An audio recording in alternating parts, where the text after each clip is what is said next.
안녕하세요 여러분, 잘 쉬고 오셨습니까? 이제 파트 2로 넘어가 보도록 하겠습니다. 우리가 이번에 같이 할 거는요, 파트 2 챕터 1의 생성형 AI 기초 개념과 아키텍처입니다.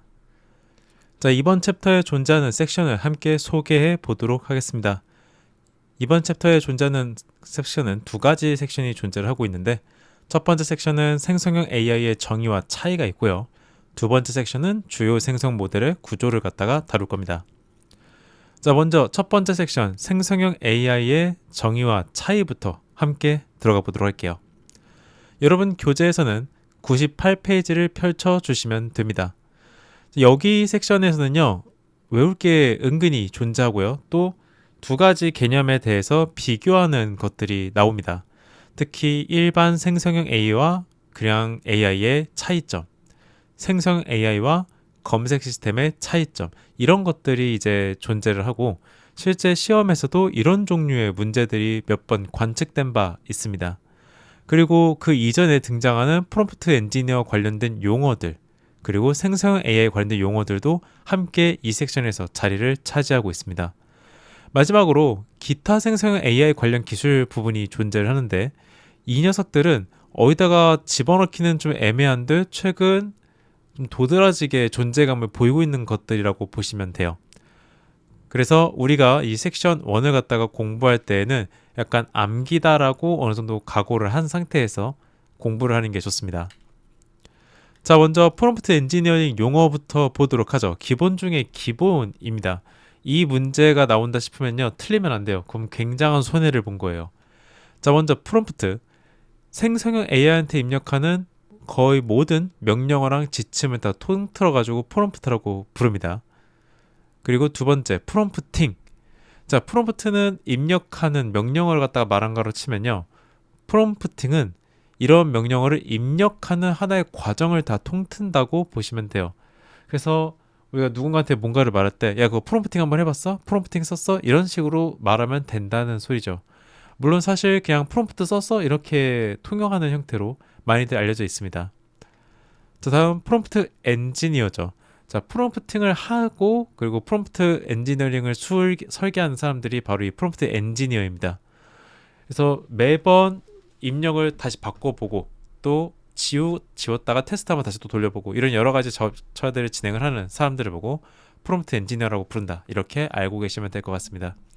그리고 이런 프롬프트 엔지니어가 하는 일, 즉 우리가 지금 열심히 공부하고 있으면서 앞으로 해 나가야 될 그런 작업들을 프롬프트 엔지니어링이라고 부릅니다. AI의 출력을 일정 수준 이상은, 최소한 일정 수준 이상은 달성해 주거나 또는 지켜주는 그러한 여러 명령어를 설계하는 것들을 다 프롬프트 엔지니어링이라고 부른다. 이렇게 알고 계시면 이해가 조금 더 쉬울 것 같습니다. 자, 다음 생성형 AI 관련 용어 부분이죠. 자, 먼저 생성형 AI, 우리가 알고 있는 챗GPT, 제미나이, 클로드 같은 애들을 다 통틀어서 생성형 AI라고 부릅니다. 이거 개념 용어를 갖다가 먼저 얘기해주고 얘를 뭐라고 부르냐? 답은 생성 AI입니다. 이걸 맞추는 문제가 나올 수도 있고요. 반대로 생성형 AI에 대한 설명으로 옳은 것은 또는 옳지 않은 것을 고르시오라는 형태로 문제가 나오고, 그 중에서 올바른 것 또는 올바르지 않은 설명을 여러분이 골라야 될 수도 있습니다. 자, 그리고 두 번째로 대규모 언어 모델이라고 되는데, 한마디로 LLM, 라지 랭귀지 모델, 그거 말하는 거예요. 방대한 데이터를 학습해서 인간처럼 언어를 이해하고 생성하는 모델. 우리가 챗GPT를 비롯한 여러 AI를 썼을 때 문말을 하든 어떤 말을 하든 어떤 걸 물어보든지 간에 답들이 다 나오죠. 과학 분야가 되었든 예술 분야가 되었든 작문이 되었든 지식이 됐든 다 나오잖아요. 그게 가능한 이유는 뭐냐? 이 녀석 자체가 애당초 대규모의 언어를 갖다 학습하고 대규모의 데이터를 가지고 있는 모델이기 때문에 그게 가능한 겁니다. 그래서 대규모 언어 모델 또는 LLM을 갖다가 제시해 놓고 다음 중 LLM에 대한 설명으로 옳지 않은 것을 고르시오 라는 형태로 문제가 나올 수도 있습니다. 자, 다음 멀티모달 부분을 보도록 하죠. 멀티라는 말은 뭐죠, 여러분? 뭐 여러 가지 또는 다방면 좀 많은 것들 섞여 있는 듯한 그런 느낌을 주는 게 이제 멀티잖아요. 멀티모달이라는 거는 텍스트, 이미지, 오디오 등 다양한 데이터를 동시에 처리할 수 있는 또는 동시에 생성해낼 수 있는 AI를 다 멀티모달 AI라고 부릅니다. 이 멀티모달 AI랑 자주들 헷갈리는 게 뭐냐면은 멀티모달 프롬프트를 갖다가 좀 많이 헷갈렸습니다. 자, 멀티모달 프롬프트 같은 경우에는요, 텍스트만 입력하거나 이미지만 입력하거나 하는 게 아니라 프롬프트를 한번 입력할 때 이미지와 텍스트를 같이 첨부하는 걸 보고 멀티모달 프롬프트라고 불러요.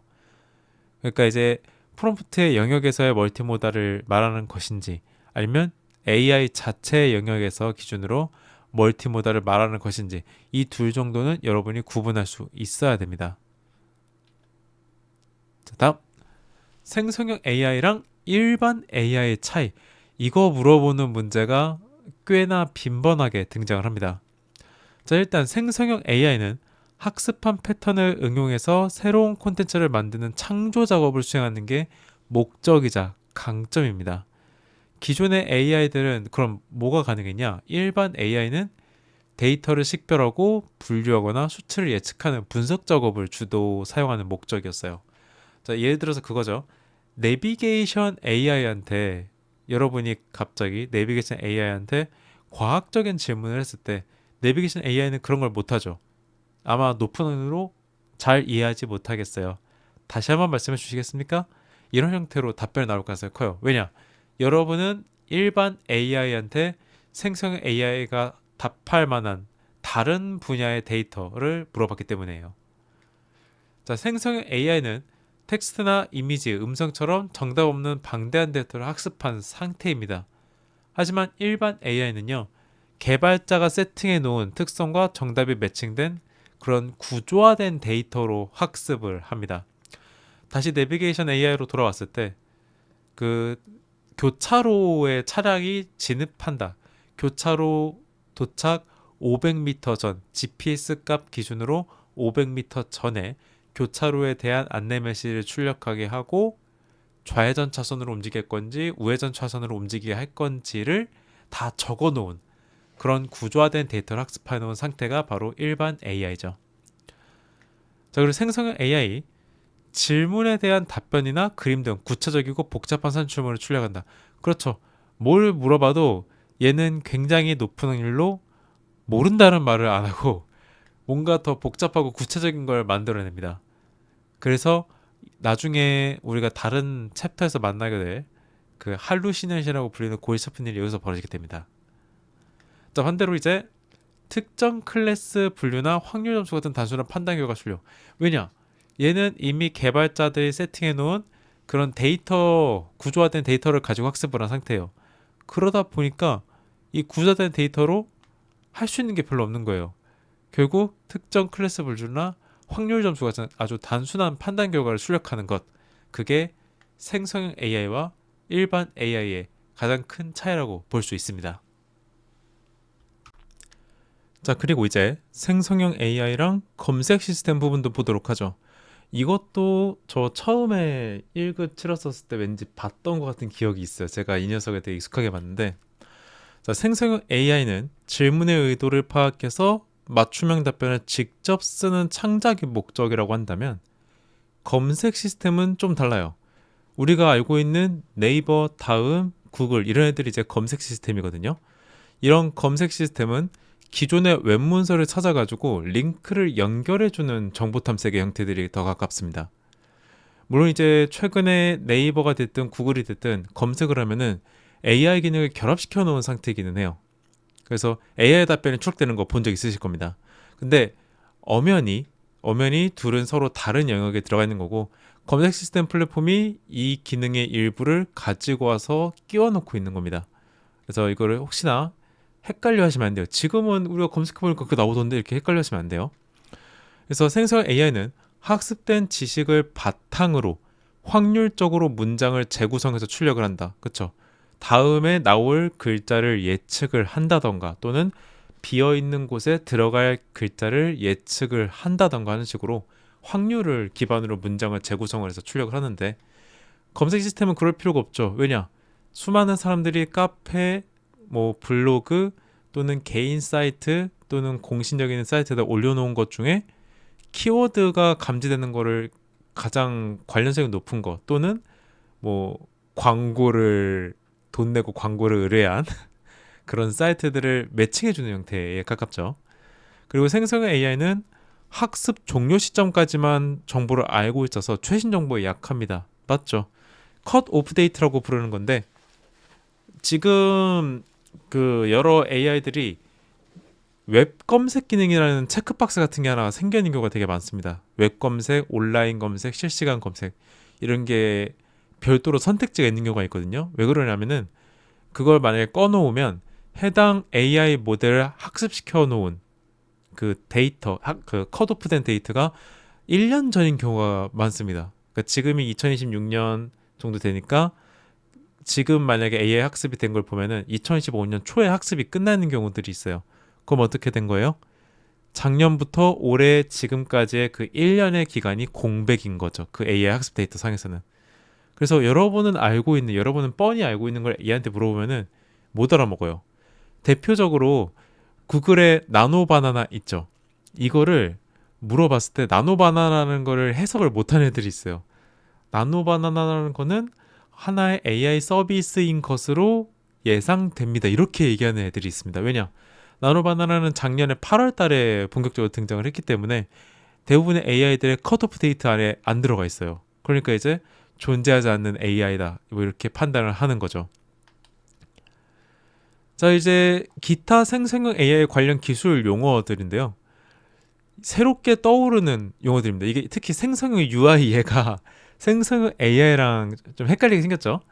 자, 생성형 UI는 뭘 말하는 거냐면 여러분이 어떤 요구사항을 입력을 하면 그에 맞게 UI, UX가 자동으로 구성이 되는 것들입니다.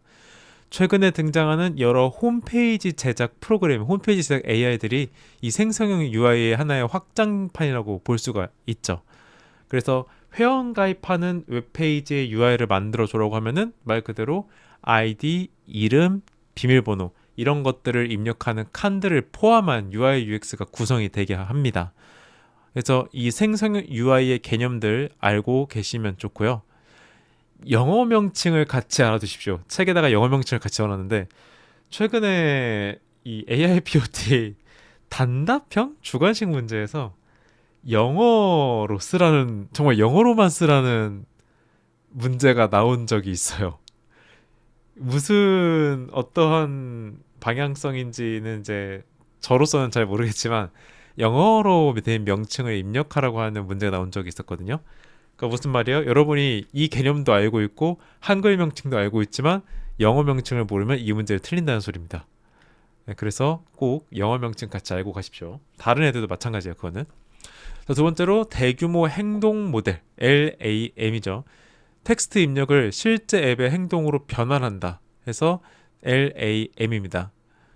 그리고 이게랑 피지컬 AI랑 헷갈릴 수가 있기 때문에 이 두 가지를 갖다가 같이 공부하셔야 돼요. 피지컬 AI는 AI가 로봇을 통해서 실제 세계랑 상호작용하는 것, 즉 로봇을 말하는 거죠. 정말 여러분이 생성형 AI한테 뭐 입력하듯 시간에 설거지해주고 빨래도 좀 해줘라고 말을 하면은 이 피지컬 AI를 컨트롤하는 AI가 로봇을 이용해서 빨래 시키고 설거지 진행하는 거 이런 걸 이제 피지컬 AI라고 부르는 거죠.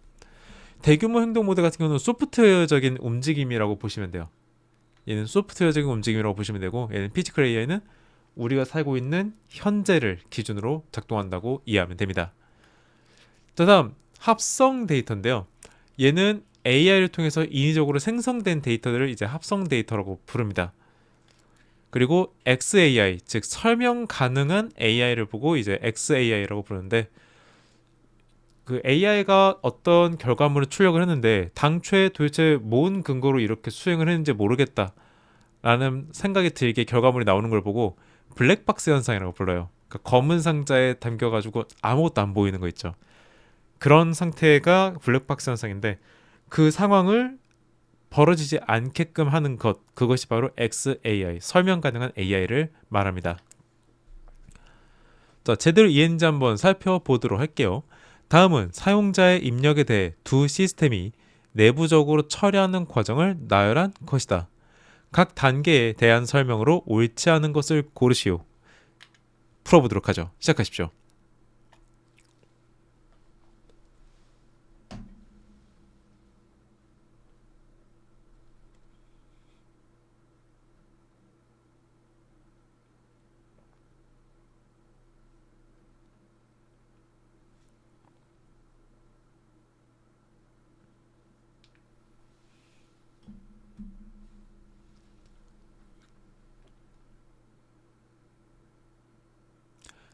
다 풀어보셨죠? 한번 보죠.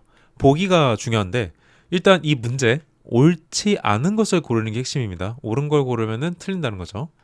자, 상황. 사용자가 2024년 4월의 날씨를 입력함. 자, 그럼 시스템 A는 입력된 단어를 포함한 문서를 데이터베이스에서 스캔, 관련성 높은 순서대로 URL 정렬, 결과 리스트 시. 자, 시스템 A는 보니까 검색 시스템을 말하는 것 같죠? 자, 시스템 B. 입력된 단어의 문맥을 분석, 학습된 데이터를 기반으로 날씨에 대한 문장 생성, 그리고 한다는 소리가 죄송하지만 알 수 없습니다. 라는 문장 출력. 생성형 AI겠네요. 자, 그렇다면 이제 A는 검색 시스템, B는 생성형 AI니까 밑에 나오는 선택지에서 그 두 가지에 맞는 선택지인지를 체크하면 되고 맞지 않는 걸 우리가 고르면 됩니다. 시스템 B는 시스템 B는 검색 시스템으로서 데이터베이스에 저장된 최신 기상 정보를 실시간으로 반영하여 직접 문장을 작성하였다.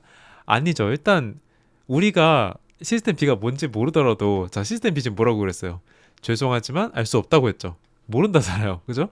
근데 이 1번 A는 데이터베이스에 저장된 최신 기상 정보를 실시간으로 반영하여 직접 문장을 작성했다. 못했잖아요. 그쵸? 네, 정답 나왔죠? 1번이 답입니다. 자, 제시되는 상황에서 시스템 B는 직접 문장을 생성하고 답변을 창작하는 생성형 AI의 특징을 보인다고 했습니다. 생성형 AI는 학습 종료 시점까지 데이터만 알고 있어서 최신 정보인, 물론 이제 지금은 알고 있을 수 있어요. 네, 근데 이건 예시니까. 2024년 4월의 날씨를 모를 수 있다. 반면 검색 시스템은 최신 정보를 반영한다. 네, 이렇게 풀면 됩니다. 자, 다음 섹션 2로 넘어가도록 하겠습니다. 주요 생성 모델 구조 GAN과 VAE입니다. 자, 먼저 GAN의 개념과 구성 요소를 보도록 할게요. GAN의 정의. 기존 생성 모델들이 복잡한 수학적 계산을 요구했다면 GAN은 경쟁입니다. 여러분이 앞으로 시험 문제를 볼 때요. 경쟁이라는 얘기가 나왔다라고 하면 일단 얘 먼저 떠올리셔야 됩니다. 이 녀석의 가능성이 굉장히 높아요. 경쟁이라는 말을 쓰면은. 자, GAN은 생성자와 판별자 두 개로 나뉘어져 있습니다. 생성자는 가짜 데이터를 주구장창 만드는 게 목표이고요. 판별자는 이 녀석이 만든 것과 진짜 데이터 중에서 진짜 가짜를 구분하는 게 이 녀석이 하는 일입니다. 자, 그리고 VAE Variational Autoencoder인데 이게 좀 이름이 다양합니다. 변이형 오토인코더라고 부를 때도 있고 뭐 변동 오토인코더라고 부를 때도 있어요.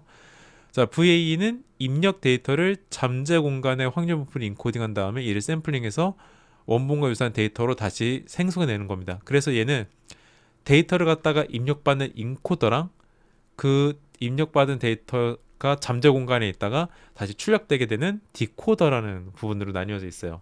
그리고 인코더와 디코더 사이에 잠재 공간이 분포하고 있죠. VAE 문제에서는 기본적으로 이 세 가지를 여러분이 알고 있어야지 찍기라도 할 수가 있습니다. 인코더와 디코더 잠재 공간의 존재와 순서를 알고 있어야지 찍기라도 할 수 있고, 이건 GAN도 마찬가지예요. 생성자 판별자의 존재랑 경쟁 개념을 알고 있어야지 때려 맞출 수도 있습니다. 자, 먼저 GAN 쪽을 보도록 하죠.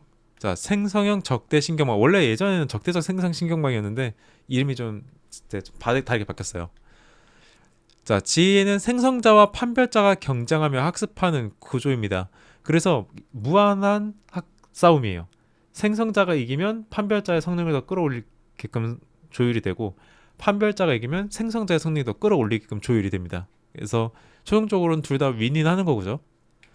생성자는 무작위 노이즈로부터 가짜 이미지를 생성을 하고, 판별자는 입력된 이미지가 진짜인지 가짜인지 구분을 합니다. 이 특징이 처음에 이미지 생성 AI가 나왔을 때부터 계속 지금까지 이어져 오면서 지금의 이미지 생성은 가짜와 진짜를 구분하기 어려울 정도로 발전을 한 거예요. 서로 죽어라 싸운 결과가 바로 그거죠.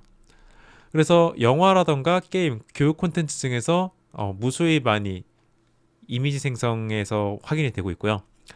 문제는 딥페이크에서도 이 기술을 계속해서 사용하고 있습니다.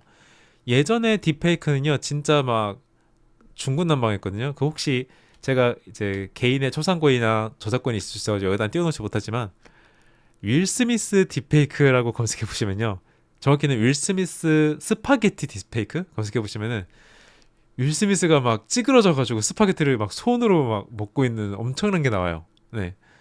근데 지금 윌 스미스 스파게티 딥페이크라고 검색을 하면요, 아주 자연스럽게 스파게티를 먹는 모습이 나옵니다. 그게 이제 윌 스미스가 스파게티 먹는 모습을 생성자랑 판별자가 열심히 학습을 시킨 거죠.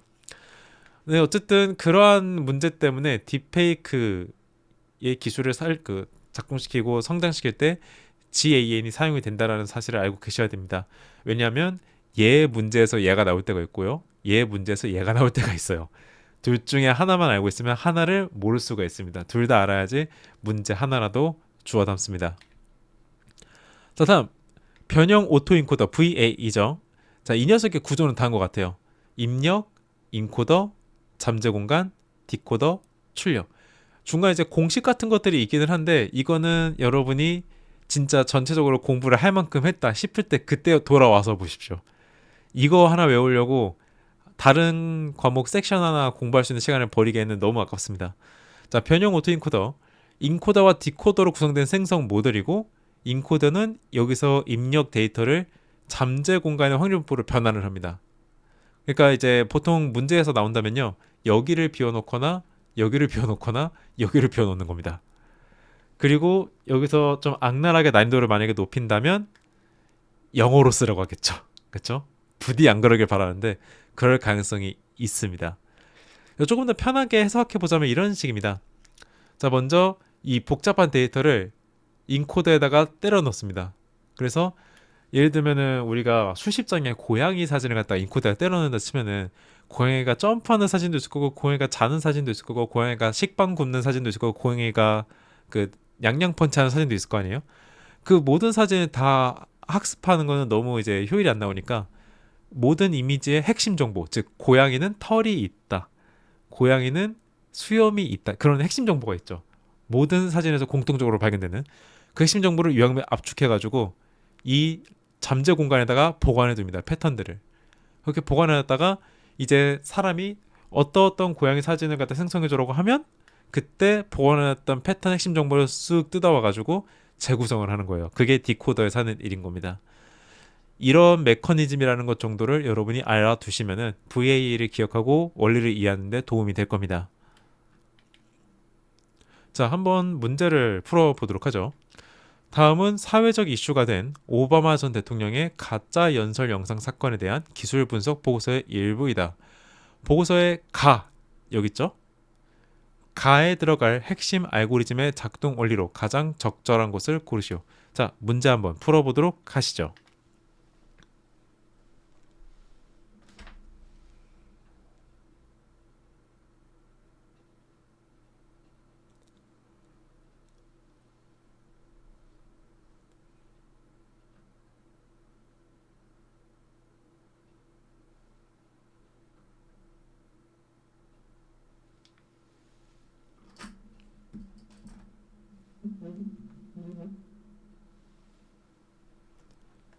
자, 다 풀어보셨나요? 자, 일단 가짜 연설 영상이라면은 딥페이크 영상을 말하는 거겠죠. 보기 한번 보죠. 기술 분석 보고서. 해당 영상은 실제 오바마 전 대통령의 영상 데이터와 타인의 목소리 및 표정 데이터를 합성하여 제작되었다.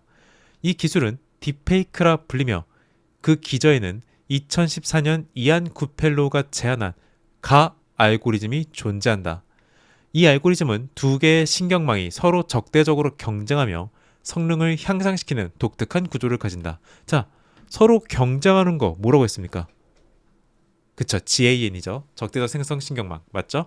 자, 그러면 이제 선택지에서 GAN에 대한 설명이 아닌 것을 고르는 거, 그게 우리가 이 문제를 돌파하는 방식입니다. 자, 1번 무작위 노이즈를 제거하여 원본 이미지를 복원하는 인코더와 디코더의 순차적 학습 구조. 아니죠, 그쵸? 인코더와 디코더가 순차적 학습한다는 말은 GAN의 개념에서 우리가 본 적이 없는 것 같아요. 자, 2번 가짜를 만드는 생성자와 이를 감별하는 판별자가 서로 경쟁하며 학습하는 비지도 학습 구조. 굉장히 유력하죠? 그쵸? 유력해요. 그래서 유력해요. 2번이 되게 유력한데 다른 것도 한번 보도록 하죠. 3번 입력된 이미지를 텍스트로 변환한 후 다시 이미지로 재구성하는 순환 신경망 구조. GAN의 개념이 없네요. 그쵸? 패스하고. 자, 4번 데이터를 군집화하여 유사한 기능 다시 데이터를 군집하여 유사한 특징을 가진 얼굴끼리 분류하는 지도학습 기반의 분류기조. 이것도 아니죠? 자, 답은 뭘까요? 그러면 답은 2번. 가짜를 만드는 생성자와 이를 감별하는 판별자가 서로 경쟁하며 학습하는 비지도학습 구조. 예, 2번이 정답이 됩니다. 자, 해설을 한번 보도록 하죠. 제시된 딥페이크 사건의 기반 기술인 GAN은 생성자와 판별자라는 두 신경망이 경쟁하는 구조다. 생성자는 가짜를 만들고 판별자는 진위를 가리며 서로의 성능을 높인다. 자, 이게 핵심입니다. 다시 한번 보자면은 GAN 쪽 다시 보자면 이 모델의 핵심은 두 개의 신경망이 서로 대립하며 발전한다는 것이다. 네, 이거를 기억하십시오. 자, 여기서 우리가 몇 가지 문제를 예측을 해볼까요? 이 GAN의 문제는 되게 빈번하게 나오는 녀석이기 때문에 예측을 하나 해보죠. 첫 번째 문제는 GAN의 약어풀이로 올바른 것을 고르라고 한다 하면서 이 제너레이티브 어드버서리 네트워크 예를 갖다가 좀 다르게 입력하는 것들이 나올 수도 있어요. 그러니까 전혀 이게 아닌데 이런 것처럼 만들어지는 것이 나올 수도 있겠죠. 그리고 GAN의 구성 요소를 갖다가 생성자와 판별자, 손실함수 뭐가 있는지를 갖다가 물어보는 문제가 나올 수도 있습니다. 그래서 이런 부분들까지 잘 생각해서 공부하시면 될 것 같습니다.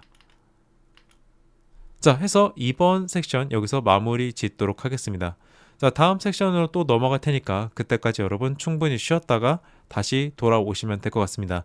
저는 잠시 뒤에 여러분과 다시 만나서 섹션 2로 함께 공부 시작하도록 하겠습니다. 그러면 잠시 뒤에 다시 뵐게요. 이따 뵙겠습니다.